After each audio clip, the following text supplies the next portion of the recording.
फाजली का निधन हो गया है। मशहूर शायर निदा फाजली अब हमारे बीच नहीं रहे। 78 साल की उम्र में उनका निधन हो गया है। दिल का दौरा पड़ने से उनका निधन हुआ है। निदा फाजली जिन्होंने कई लोकप्रिय गीत लिखे, उनका काव्य संग्रह लफ्जों के फूल, मोर नाच, खोया हुआ सा कुछ, आंखों पर आकाश काफी ज्यादा फेमस रहा है। पद्मश्री से भी सम्मानित हो चुके हैं मशहूर शायर निदा फाजली। उनके लिखे हुए कई गीत बॉलीवुड फिल्मों में भी आए, जैसे शब के जागे हुए तारों को भी नींद आने लगी। इसके अलावा और कई मशहूर गजल है जिसे जगजीत सिंह ने भी आवाज दी है। फिल्म सरफरोश की वो गजल तो आपको याद ही होगी। फिर उन्होंने ये लिखा है कि होश वालों को खबर क्या, बेखुदी क्या चीज है। इसके अलावा अभी चंद साल पहले एक फिल्म आई थी सुर, उसमें भी इन्हीं के लिखे हुए गीत थे, आ भी जा और तू इस तरह से मेरी जिंदगी में शामिल है। ये कुछ मशहूर उनके गीत रहे हैं। इसके अलावा उनकी रचनाओं में, मशहूर रचनाओं में कई बड़े नाम हैं। काव्य संग्रह में कई बड़े नाम हैं। उनकी आत्मकथा दीवारों के बीच और दीवारों के बाहर, ये दो आत्मकथा ऐसी थी जिसकी वजह से उन्होंने काफी नाम कमाया। इसके अलावा संस्मरण में सफर में धूप तो होगी, तमाशा मेरे आगे, मुलाकातें, ये सब उनके तमाम संस्मरण हैं। 1938 में ग्वालियर के रहने वाले थे निदा फाजली। 1938 में उनका जन्म हुआ था। एमपी के ग्वालियर के रहने वाले थे निदा फाजली। उनका निधन हो गया है।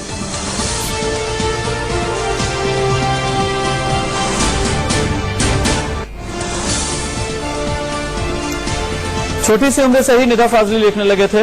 निदा फाजली इनका लेखन का नाम है, लेकिन ऐसे इनका मुक्तदा हसन निदा फाजली इनका पूरा नाम है। 12 अक्टूबर 1938 को इनका जन्म हुआ था ग्वालियर में। हिंदी और उर्दू भाषा में बहुत कुछ इनके कलाम हैं। पद्मश्री से सम्मानित हो चुके हैं। जो वो पढ़ते थे, खुद निदा फाजली का ये कहना होता था कि सामने की पंक्ति में एक लड़की बैठा करती थी जिससे एक अनजाना अनबोला सा रिश्ता अनुभव करने लगे थे। मेरे मैनेजिंग एडिटर राणा यशवंत इस वक्त फोन लाइन पर मौजूद हैं। राणा जी, निदा फाजली का जाना कितना बड़ा शून्य है, कितना बड़ा शून्य कहा जाए हिंदुस्तान के लिए? ये उर्दू अदब और हिंदी फिल्मों के लिए एक बड़ा नुकसान है। निदा फाजली का शुमार उन शायरों में होता है जो जमीनी सवाल लेकर चलते थे, ज़हन के बहुत ही नजदीक हुआ करते थे। इंसान की जिंदगी और जमीन के सवाल दोनों के बीच में अगर कोई पुल की तरह काम करता रहा, जिसकी सोच पुल की तरह काम करती रही, वो निदा फाजली साहब थे। मुझे लगता है कि हिंदुस्तान में सबसे ज्यादा गजलें और नज़में किसी की आज की तारीख में गुनगुनाई जाती हैं तो निदा फाजली साहब की। मुझे याद आता है कि हर जगह हर कहीं बेशुमार आदमी, फिर भी तन्हाइयों का शिकार आदमी। इंसान की जिंदगी की जो जद्दोजहद और परेशानियां हैं उसको कोई शिद्दत से महसूस करता था और उसकी कलम उस के साथ मुंह कर चला करती थी, तो निदा फाजली साहब थे। इस देश ने बहुत कम वैसे हुनरमंद शायर पैदा किए जिनकी तबीयत निदा फाजली से मिलती जुलती थी। बड़े शायर, बड़ा नुकसान।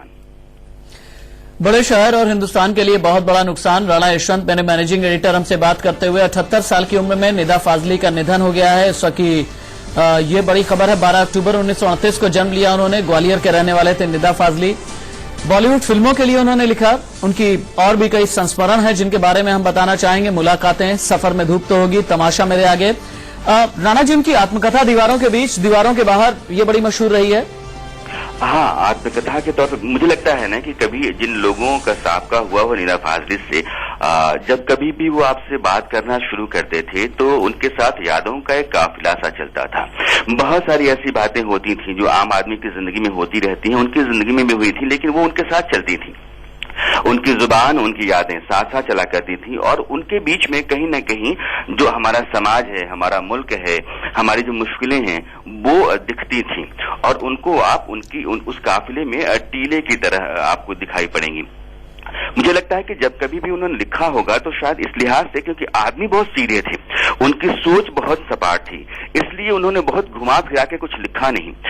मैं एक दो नज़में उनकी मुझे याद आती हैं कि कभी कभी यूं भी हमने अपने जी को बहलाया है, जिन बातों को खुद नहीं समझे औरों को समझाया है। तो मुझे लगता है कि जो हम दिन भर सोचते हैं, जिन परेशानियों से हम गुजरते हैं, उसको वो पकड़ लेते थे। उनकी कलम जो है उसको कागज पे ढाल देती थी। हमसे पूछो इज्जत वालों की इज्जत का हाल कभी, हमने भी एक शहर में रहकर थोड़ा नाम कमाया है। जी। बहुत बहुत सादगी है लेकिन ताकत बहुत है। बेमिसाल शायर, जबरदस्त अदब का मालिक। और दिल में क्या मैं कह सकता हूं कि एक मासूमियत रहती थी, क्योंकि उनका कलाम है घर से मस्जिद है बड़ी दूर, चलो यूं कर लें किसे रोते हुए बच्चे को हंसाया जाए। जब उनसे ये पूछा गया कि क्या आप बच्चे को अल्लाह से बड़ा समझते हैं, तो निदा ने ये आंसर दिया था कि केवल इतना जानता हूं कि मस्जिद इंसान के हाथ से बनते हैं, जबकि बच्चे को अल्लाह अपने हाथों से बनाता है।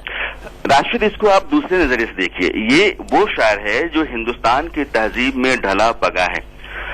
मस्जिद से बेहतर किसी नादान की खुशी है, एक बच्चे की हंसी है, यह वही शायर सोचता है जो हिंदुस्तान की जमीन में रचा पगा है।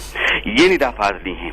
वो हिंदुस्तान को लेकर अपने भीतर चलते थे, जो गंगा जमनी तहजीब है उसको लेकर अपने भीतर चलते थे जी। और हमारी जिंदगी के, हमारे जो समाज की मुश्किलात है ना, उनको लेकर चलते थे। जिन चिरागों को हवाओं का कोई खौफ नहीं, उन चिरागों को हवाओं से बचाया जाए। यही आदमी लिख सकता है जी।